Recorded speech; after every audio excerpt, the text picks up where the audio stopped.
There. I'll let you see my shirt. Oh, I'm so edgy. I'm not.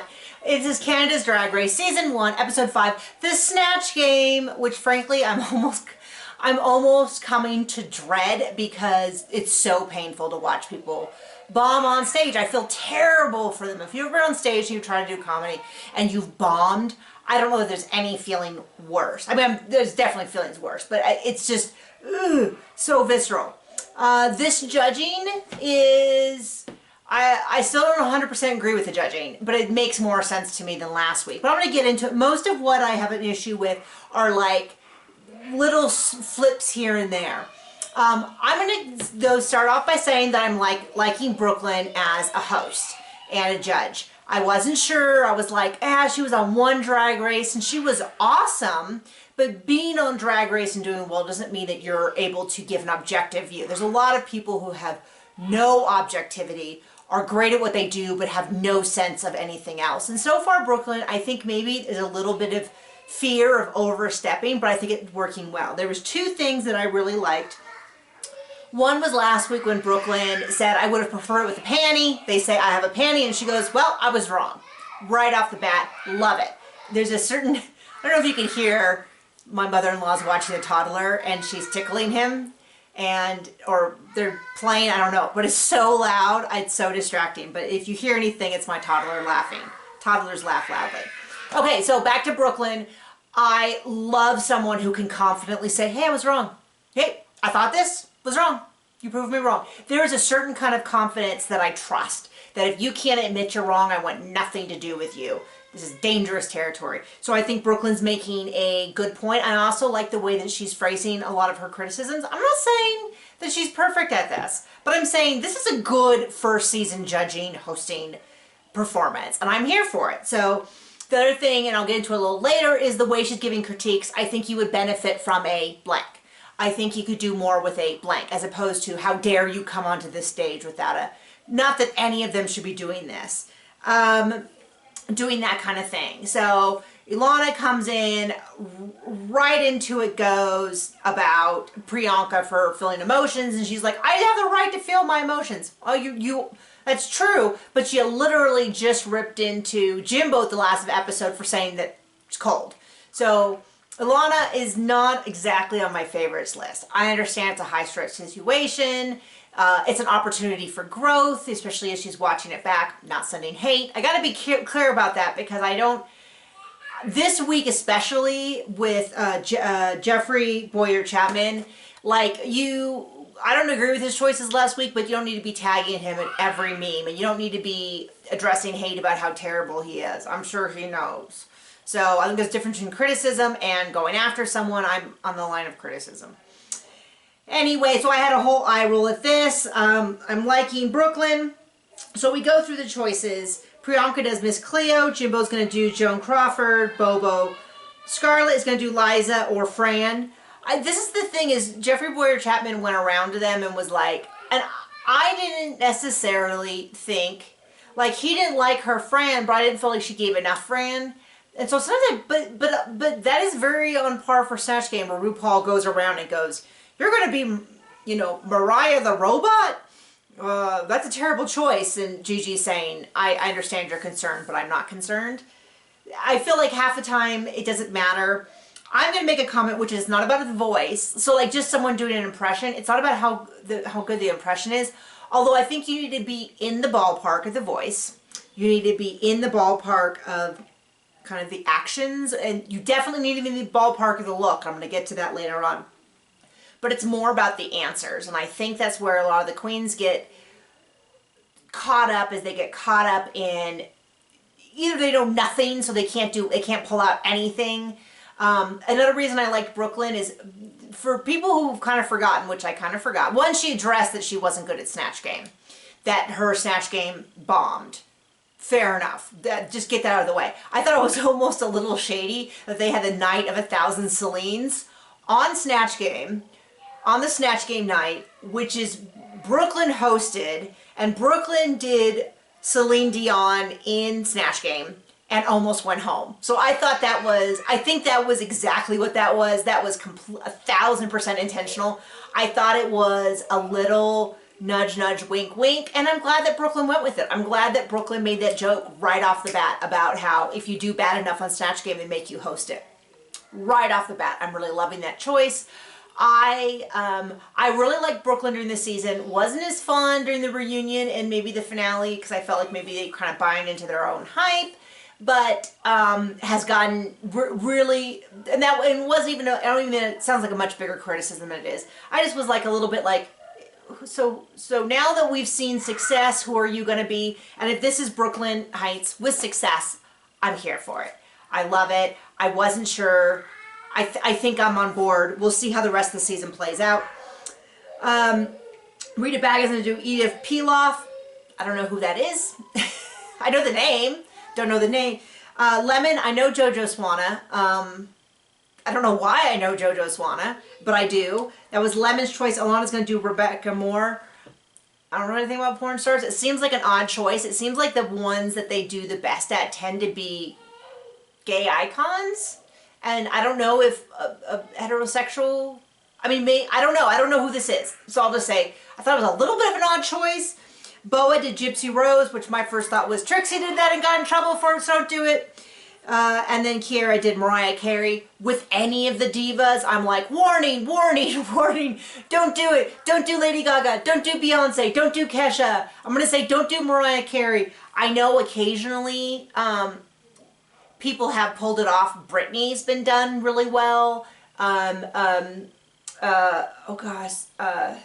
Alicia Keys was pulled off, but Alicia Keys was barely even Alicia Keys.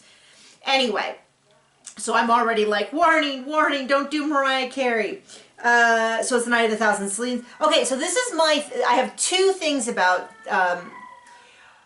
one is, the music is so shady, because if someone makes a joke and no one laughs, and they have that music, that wah, wah, whatever it is, I know it when I hear it, music, it like makes it bomb that much harder, which isn't fair. And so this is well, first of all, let's do the intro. And if you can't get a joke through the intro and have it work, let's just kick them off right now. Like right at the beginning, Joan Rivers, Liza, Edith Piaf, and JoJo Swanee at least got a laugh. I kind of feel like everybody else should just be out of the game at that point because it never gets any better. I didn't think Priyanka's Miss Cleo was as bad as they thought it was. I thought she was putting out stuff they didn't necessarily like, but I kind of felt like it was more in the timing of the presentation. Because I felt like a bottle of rum, like, almost should have gotten a joke. I'm not saying she was great. I wouldn't put her in the top. I just didn't think she was dead last, like a lot of them did. And I feel like part of it was that just no one laughed. And I feel like a lot of that stuff could have gotten laughs. And I don't quite understand why they didn't get occasional laughs. I thought she was at least trying. Yeah, of course there's stuff she could have done better. I definitely would have done like well, I'm psychic, so their answer is wrong. Or like they said, like other people's answers or whatever. But I didn't think she was as bad as they thought she was. And I love Rita Baga. And I feel bad even bringing this up because I brought it up last week that I didn't think they deserved the win. So it sounds like I'm really after them, but I'm not. I really like them. But I didn't get the Edith Piaf that much. I didn't really... to me, it felt more one note than the Miss Cleo did, or as one note. So I was a little confused by that. I thought the Liza was good. Nothing earth-shattering. Joan Rivers, Jimbo just ran them all down. Was the only one who felt like was doing a character they'd ever heard of. Just cleared the floor. Lemon's JoJo was also very good. I thought there should have only really been 2 tops because I felt like they were so dominant. But the Liza and the Edith Piaf were good. They just didn't stand out. Like, to me, to put them on the same level, I would have put Liza and Edith Piaf on the same level. Maybe I would have liked Edith Piaf if I had known more about them. So that might be the case. That is a fair criticism. But yeah, I just didn't think it was bad as they see. When they said, what would Jeffrey Boyer Chapman's, what would his fans tell him? My note was hate mail based on last week's episode. So I don't have that much of a problem with him, but I definitely think that his drag critique hasn't been as helpful as it could be, and that I don't know what else to do. So so my comment was Boa did Gypsy Rose. It did not even look like a female to me. It looked like so I watched the episode this morning, but I saw some screenshots on my Instagram of the cast in their thing, and I thought that she did, I had to look it up, Matt Lucas. So Matt Lucas is an actor. He's done Little Britain. He's done Little Britain, Come Fly With Us, a bunch of shows. But you might know him. I believe he played Rebel Wilson's boyfriend in Bridesmaids. Bridesmaids? Was Rebel Wilson even in the Bridesmaids? Well, anyway, he was in Bridesmaids. I don't know. I've seen him before. He's on a lot of panel shows. Yeah, he was. Okay, that's right. He was Rebel Wilson's boyfriend and he kicked her out. He's kind of, but it looks just like him. I mean, go Google him and go, oh yeah, that wasn't Gypsy Rose. That was Matt Lucas. So I was kind of surprised that they didn't ding her for the fact that there was no transformation to a girl.